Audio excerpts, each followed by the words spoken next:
What's up guys, this is Barrington, aka Food Health Fit, and you're about to watch my vegan Cinnabon tutorial.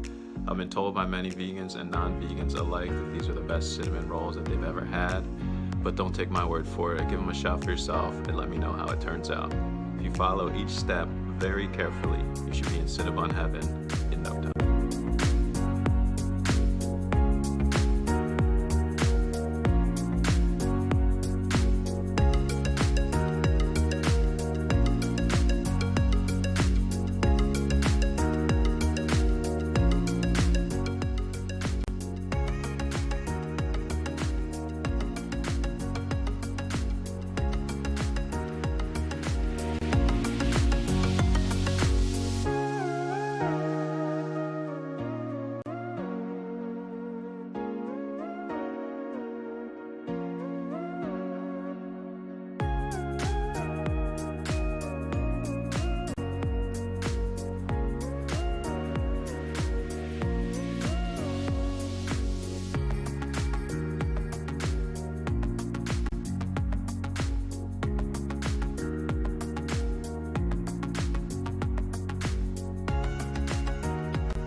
Cinnabons turned out as fluffy, gooey, and delicious as they're supposed to.